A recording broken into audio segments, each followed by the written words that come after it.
जीत का दारोमदार कहीं ना कहीं जाट वोटों पर है, तो मैं ये जानना चाहता हूँ जाट समाज किधर जा रहा है। तक हमारे गन्ने का रेट तय नहीं कर पाई मुख्यमंत्री जी। ये नहीं बता पाए कि किसानों को हम क्या देंगे या नहीं देंगे। जो किसानों के हितों की बात करेगा, किसान उसके हित की बात करेगा। ऐसा है जी, जाटों का चौधरी तो यूं ही खानदान है, आरी से ही मानते हैं रे, आरी से ही मान लेंगे।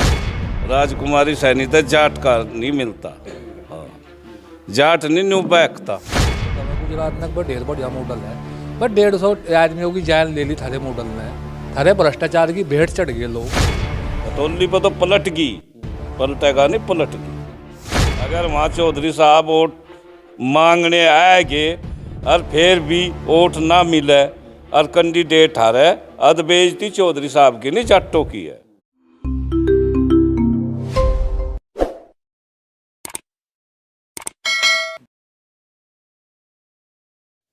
नमस्कार, स्वागत है आप सभी का हिंदुस्तान 24 पर और मैं आप सबके साथ विपिन चौधरी।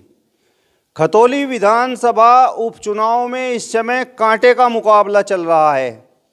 भारतीय जनता पार्टी की पूरी फौज राजकुमारी सैनी को जिताने के लिए मैदान में जुटी हुई है, तो वहीं विपक्ष की तरफ से जयंत चौधरी घर घर घूम रहे हैं और गठबंधन प्रत्याशी मदन भैया को जिताने के लिए जी तोड़ मेहनत कर रहे हैं।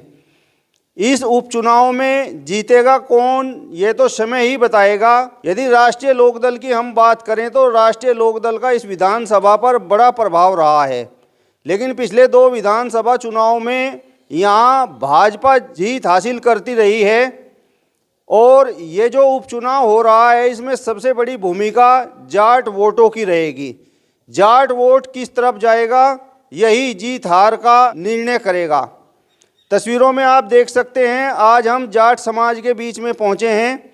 इनसे बातचीत करेंगे और ये जानने का प्रयास करेंगे कि जाट समाज राष्ट्रीय लोकदल के साथ जाएगा या जिस तरीके से भूपेंद्र चौधरी, मोहित बेनीवाल, संजीव बालियान भारतीय जनता पार्टी की प्रत्याशी को जिताने का प्रयास कर रहे हैं, जाट वोट भाजपा का रुख करेगा।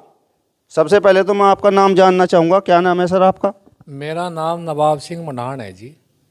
नवाब सिंह मंडाण जी, जिस तरीके से खतौली विधानसभा उपचुनाव हो रहा है और कांटे का वहाँ पर मुकाबला देखने को मिल रहा है और जीत का दारोमदार कहीं ना कहीं जाट वोटों पर है, तो मैं ये जानना चाहता हूँ जाट समाज किधर जा रहा है।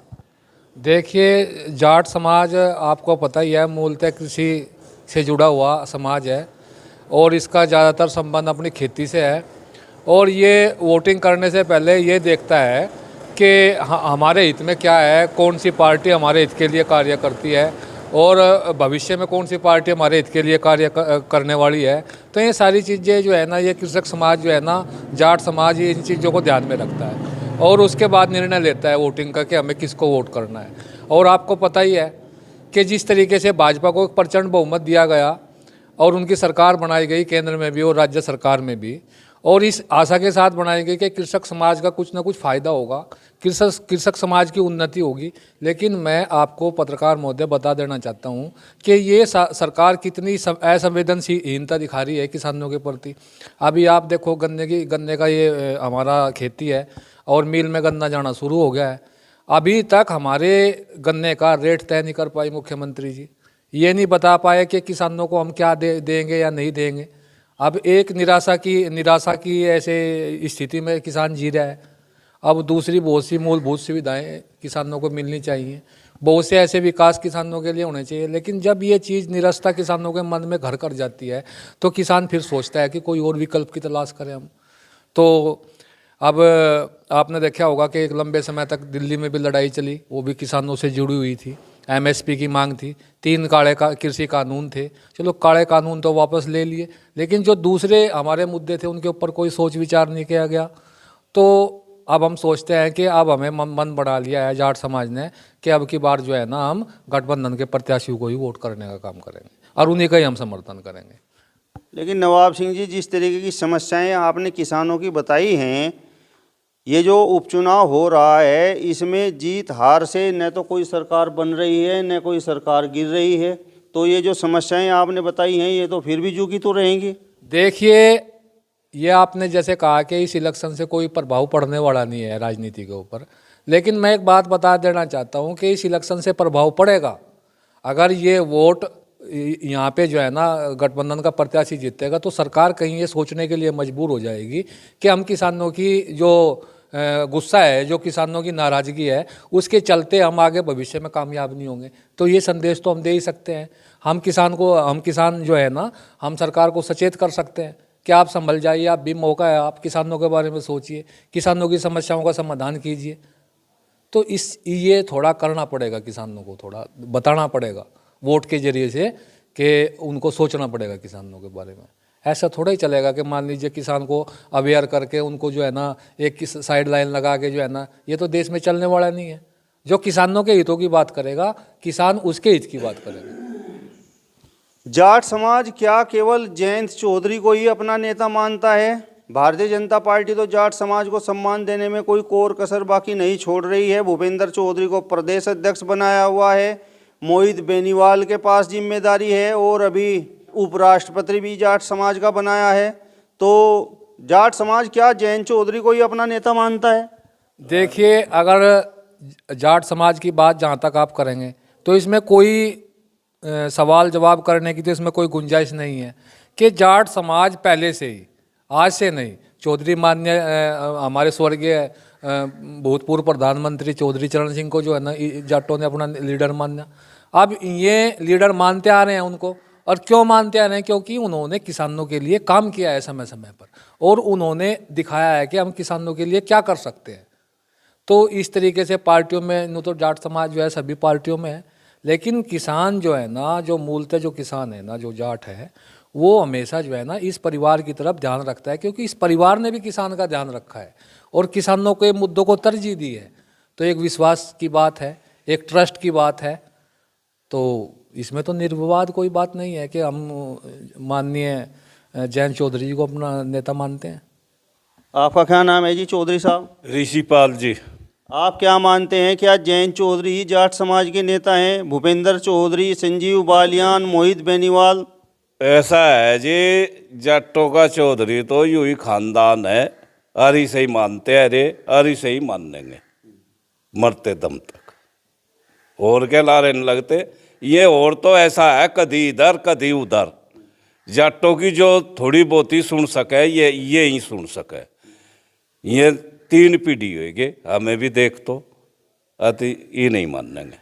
आपको क्या लगता है, जिस तरीके से जाट समाज खेती किसानी करने का काम करता है, यदि हम संजीव बालियान की बात करें या फिर भूपेंद्र चौधरी की बात करें या फिर मोहित बेनीवाल की बात करें, तो जो किसानों की समस्याएं हैं उन्हें ये लोग सुनते नहीं क्या? अजी या सरकार ही नहीं सुनती, उनके तो बस की बात ही नहीं। मैं तो सुन ले, जब उन्हें सरकार ही नहीं गांठ रही ना, उनकी कोई मानना है। अत फिर में बेचारे के करें? मैं तो बैठे अपनी इज्जत बचाओ भाई, थारे पे कोई आपत्ति ना घेर दे सरकार, बस। अच्छा, ये जो खतौली विधानसभा में उपचुनाव हो रहा है, तो इसमें किसका पलड़ा आपको भारी लग रहा है? अजी जहाँ जो वोट देख रहे हो तो उसे कह रहे, हम तो गठबंधन ते ही वोट देगा जाट वहाँ, और गठबंधन ही वहाँ जीतेगा। हमें तो इसी का पलड़ा भारी लग रहा। हाँ जी। तो जो किसानों की जो समस्याएं हैं, तो क्या जयंत चौधरी सुनते हैं? राष्ट्रीय लोकदल उनके समाधान के लिए प्रयास करता है? अजी पूरा ये बाल जाए, फोन पर करो बात, ये बाल जवाब देगा जो उसके लायक काम है। ऐसा आदमी नहीं है वो, ना जीत था ऐसा। आप कह रहे हैं कि गठबंधन प्रत्याशी को जाट समाज वोट करेगा, लेकिन वहाँ तो भाजपा की पूरी फौज घर घर पर घूमकर वोट मांग रही है। अजी ऐसा है, फौज तो वही घूम रही भाई, उनका तो वो चल रहा दबंग पण चल रहा उनका। तो मैं तो आपको ही बन जाए नू, थोड़ा ही सरकार गिरे या जिक्र लोग था फिर। सरकार तो बहुत मेहनत करके गिरेगी यार, वे तो पीछे सारे जीत गए मैं ही। हाँ, लेकिन जाट समाज के जो नेता वहाँ पर घूम रहे हैं, भारतीय जनता पार्टी से जुड़े हुए लोग हैं, वो तो ये बड़ा दावा कर रहे हैं कि जाट समाज का वोट तो राजकुमारी सैनी को मिल रहा है। ना जी ना, गठ उसते ही मिलेगा, गठबंधन तय। राजकुमारी सैनी तो जाट का नहीं मिलता। हाँ, जाट नहीं न्यू बैकता। हाँ, तो जयंत चौधरी जो घर घर घूम रहे हैं, तो आपको लगता है कि जो वो मेहनत कर रहे हैं उसका परिणाम मिलेगा? भगवान देगा, भगवान सुनेगा, मिलेगा, पूरी उम्मीद है। आपका क्या नाम है जी? चौधरी साहब। प्रकाश है जी। जाट समाज अपना नेता किसे मानता है, जयंत चौधरी को या फिर भूपेंद्र चौधरी या फिर संजीव बालियान या फिर मोहित बेनीवाल? नहीं, हम तो जयंत नहीं मान रहे भाई, जयंत चौधरी को मान रहे अपना नेता। और न पहले चौधरी चरण सिंह थे, उसके बाद अजय सिंह थे, और अब जयंत चौधरी हैं जाट समाज के। तो और तो है ही नहीं कोई नेता जाटों का। अच्छा नवाब सिंह जी, मैं आपसे एक सवाल करना चाहता हूं, और सवाल ये है कि पिछले कुछ चुनाव की यदि हम बात करें तो जहां पर जाटों का गढ़ था, तो वहां पर चौधरी अजीत सिंह चुनाव हार गए, जयंत चौधरी चुनाव हार गए। तो उस समय जो है जाटों ने वोट क्यों नहीं दिया? देखो जी, बात ऐसी है, आगे यू जो भखाने का इतना बड़ा प्रोजेक्ट जो चलाया था 14 तक लेकर चलाया रहा लगातार। अभी मैं तड़की देख रहा था, गुजरात का चुनाव चल रहा और काफ़ी संवेदनहीनता की बात है। मैं बता रहा, मैं उस पर सोशल मीडिया पर देखा कि सोशल मीडिया पर ये दिखाया जा रहा है कि जो बीजेपी के खुद के जो पार्षद हैं वो घरों में कैद कर रखे। वे फोन करके पब्लिक में बता रहे कि भाई हम ही कैद कर लिए। उन्होंने देखो जी, वो अपनी पार्टी के लोग कैद कर लिए इन लोगों ने। तो उन्होंने बताओ फिर क्या चीज़ हो सके इस देश में। और जिस तरीके से राम मंदिर का 370 का बेकार के मुद्दे ठहका लोगों के सामने धर दिए, ना तो नु बतावे कि भाई MSP देंगे, ना नु बतावे किसानों की यह समस्या सोल्व करेंगे। ये चीज़ तो बताते नहीं।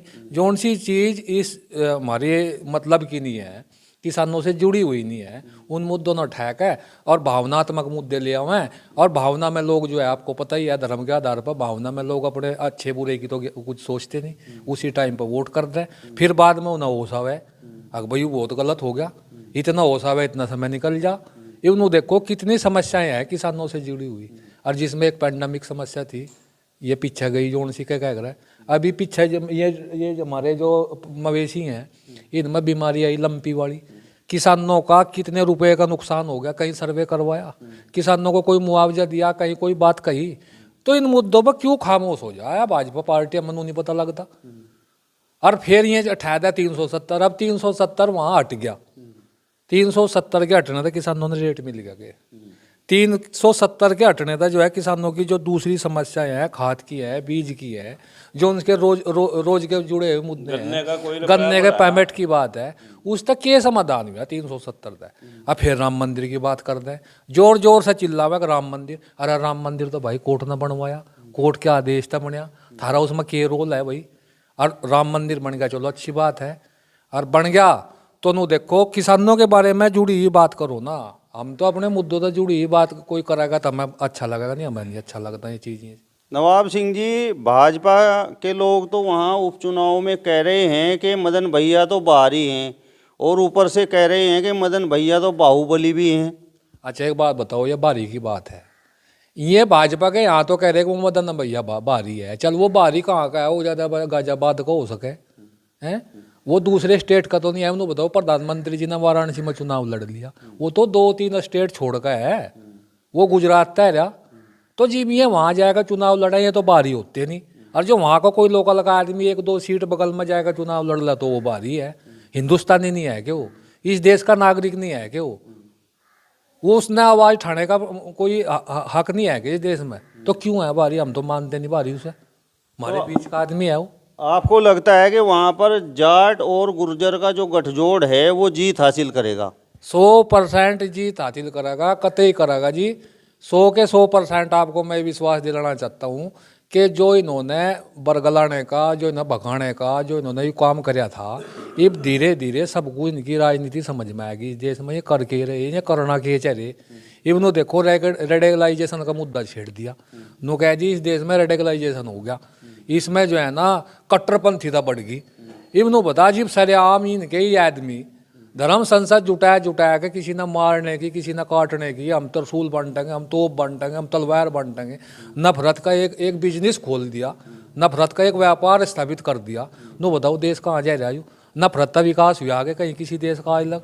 देश में शांति होगी, भाईचारा होगा, देश में सब लोग एक दूसरे की इज्जत करेंगे, जब ही तो देश का विकास होगा।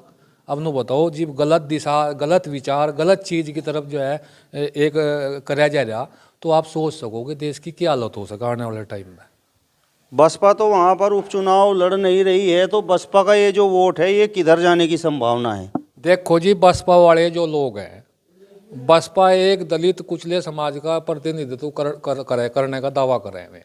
यानी कि हमारे जो लोग हैं भाई, वे सामाजिक तौर पर पिछड़े हुए हैं और गरीब हैं।